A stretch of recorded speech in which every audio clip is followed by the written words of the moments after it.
Hello everyone, Luke Smith here. Saturday the 19th of March 2022. Time for another quickie reading. This one will be of the article of Emily, another one of the trolls that trolled Chris Clan catfished him.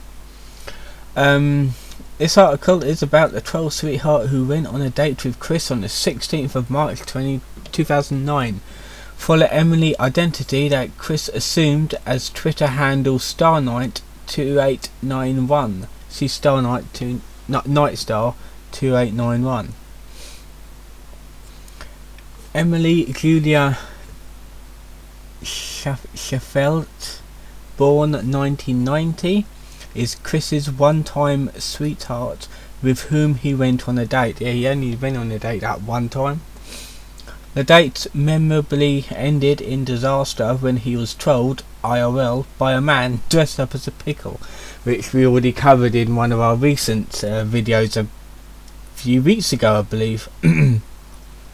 Emily's identity is zealously guarded by her friends, but needless to say, we can tell you she's feeble and has great legs. Some argue she's alien, but those people are probably slow in the minds. So we got this like very pixelated. There's like I don't think there is a proper photograph of her. It's like a screen capture. So yeah. Information: name Emily, date of birth 1990. She's 32. Gender female, race white, and occupation troll. Even though troll is not an application, we do not know her real identity, so we can't fill in the gaps. Chris's first date. Main article: Emily's date conversation transcript.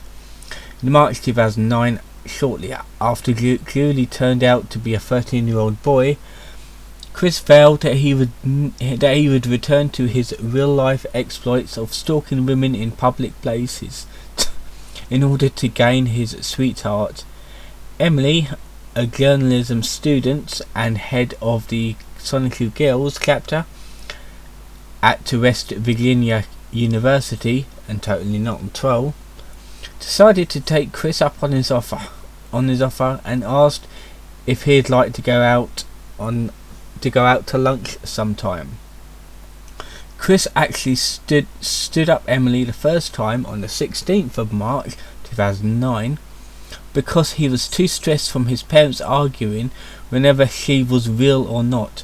Bob believed that Emily was sincere and truly wanted to meet Chris, while Barb was more suspicious. Chris's small mind could not handle the two simultaneous arguments and so he did not go. Emily was pissed off about this and demanded that Chris reschedule. Chris agreed and the new date was set.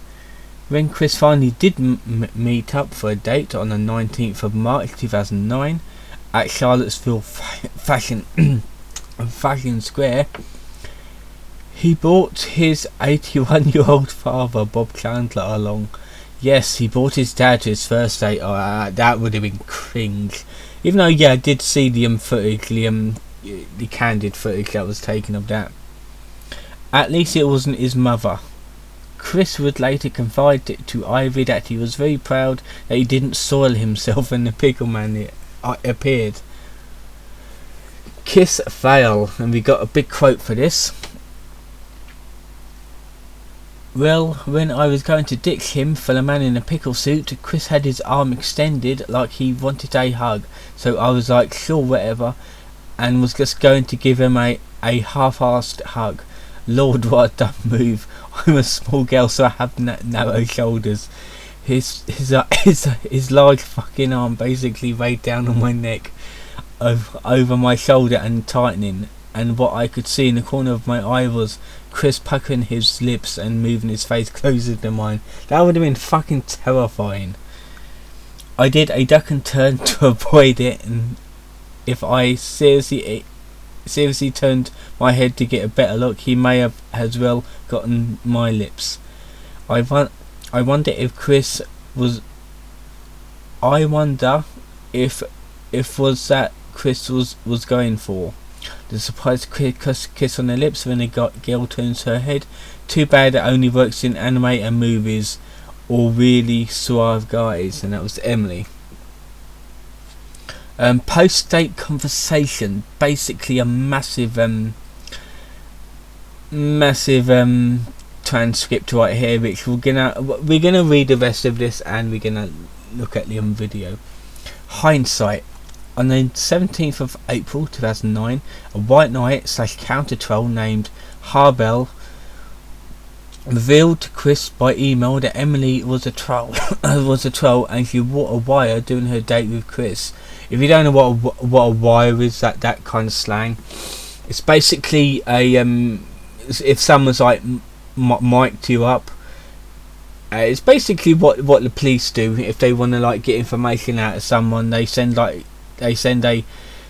normal clothes police officer in with like a hidden mic on their person, so they can get information and evidence and stuff that way.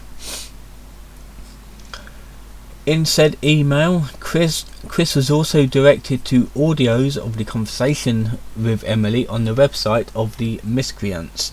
On the 31st of August 2009, Chris mentioned learning from the Miscreants website that Emily wore a wire during their date, suggesting that he did not ignore Herbel's email. An individual named Emily is referred to in several chats in the Vanessa saga. During Vanessa AIM chat 6 and Vanessa AM chat 8 and chat 9. Constructed on the 21st, 27th and 30th of April 2009 respectively. Chris was simultaneously instant messaging this Emily and chat with Joshua Martinez posing as Vanessa Hudgens. In AM chat 8, Chris mentions having met Emily and also says that she has a bodyguard. The reason for this was not specified area. It is unknown whether or not this Emily is the same person as the Emily who met Chris in Charlottesville Fashion Square.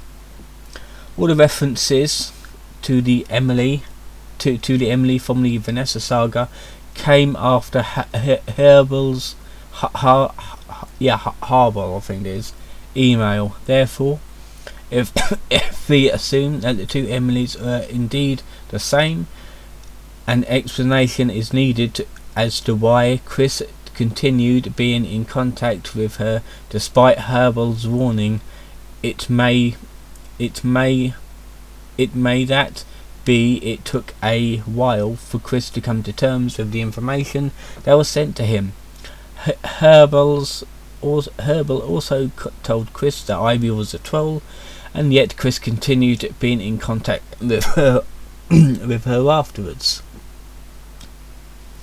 Emily may have been referenced by Chris in episode 19 of Sonichu, the Dayton education class, in which the story focuses has a student named Emily Ryan and a student named Fred Sheffett, whose last name is the same as that of Emily. The final exam of day ed, Fred gets a 91 and Emily gets an 82. Emily and Fred receives good grades, which suggests that Chris's view on Emily was not completely negative when he made episode 19. On the other hand, in the Wikipedia article Gal Pals and Past Sweethearts, I think I did that one before, written by Chris on the 19th to 20th of April 2010, Emily's name is mentioned nowhere. The discrepancy might be explained by the fact that episode 19 was finished on the 12th of April 2009, prior to Harbel's email, while the article was written long afterwards. Other aliases: see also Galpel emails Galpel email 2, 3 and 4. In September 2016, user on the Kiwi farms leaked several emails from Chris revealing that she is Emily. That's interesting. She also mentioned that she played many different roles to Chris, including Kim Wilson, demonstrating the severity of his facial blindness, as these roles required him to meet face to face. Required meeting him face to face. Okay, with Chris being unaware that they were the same person. Okay, we got a little message from Chris here because it's in blue. Generally speaking, I've been multiple different IRL people to Chris. Okay, so it's someone else. It's probably the that troll. One of my roles he has hung out with a few times, and his character came to be after a certain pickle incident, which was maybe a few weeks later. Aside from those, I bumped into him around town. He's never called out to me. Sometimes I'd say hi in passing to see if it'll elicit anything, but he's pretty fucking clueless. Back when I first started, I was worried about him recognising me in places, but now it doesn't faze me. And that was basically it. So let's actually watch this. Emily's and Clyde's post-date call to Chris. What's up? I think we need to talk. Okay. Because it's not me, Chris, it's you. And I was just thinking about yesterday. And, I really didn't appreciate you touching me all the time. I'm sorry, what? I didn't appreciate you constantly touching me. Okay, you just met me, and you were touching me constantly. Oh. I mean, sorry. You should never do that to a woman on one that you just met, and especially when you try to kiss me. Okay, that's not right at all. I'm sorry, I was a little nervous. I was nervous a little bit. Why would you try to kiss somebody if you're nervous? I mean, I thought people would get nervous and not try and kiss somebody. But anyways, let me tell you about... Anyway. You'll probably never hear from me again, Chris, because the Pickleman was he was a perfect gentleman, okay? He, took me out on a date and paid for my movie, and, since he kept his hands off of me, he got, a little extra from me, and that could have been you, Chris. Okay, so, and then he took me to meet Clyde, and Clyde's, a perfect gentleman as well, so I'm going to be living in this mansion from now on. Anyways, did you get back to West Virginia okay? Yeah, well, I didn't exactly go back to West Virginia. I'm going to be living with Clyde now, with Julie and Blanca and Sarah and everyone else, Chris. Do you understand? Since you don't understand, all the women that you've mistreated in the past, they're living with Clyde because he is rehabilitating them. I see.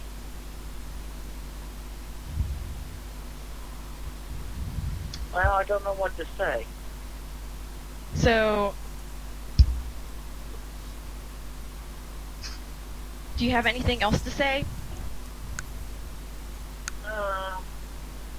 Well, this is all I can say is, I'm sorry if I mistreated you, and if it felt like I did wrong. Because I don't know what you have against these men in the pickle suits or whatever. Because he was just a guy in a pickle suit. I don't understand what was so threatening about him. And apparently you called the cops on him. I mean, what did he do wrong? How are you gonna report him? Saying that a guy in a pickle suit stole your date? Yeah, well, I think in the past where the guy in the pickle suit posed as Blanca. But I mean, And you like didn't know this guy, and you're already passing judgment on him, and you're already like, you passed judgment on Clyde. Okay, Clyde's like the nicest guy ever. Okay, he is like, he is gonna be like taking care of me for the rest of my life, because he is loaded with cash. Hence why his last name is Cash. let's see. All right, well, if that's what you want, I can't force you on anything else. So, But Chris, you should be wish you careful. But you should be careful, Chris, on like all the women that you encounter. You better make sure that you treat them properly. Do not touch them on the first date. Don't try to fucking kiss them. And you know, you'll have no problems. But if you do, you know, the pickleman will come and take them away and take them to Clyde, and he's going to take care of them for the rest of their lives as well. I see. All right. Okay. All right. Well, you take care of yourself. And why don't you take care of yourself too, Chris, okay? Yeah. Okay. Bye bye. And that was the end of that. Yeah, that was the this article, the Emmy article. I hope you enjoyed this little video.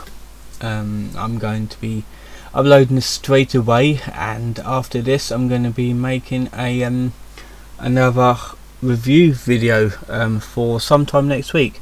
So I hope you enjoyed this one, and I'll see you guys next time.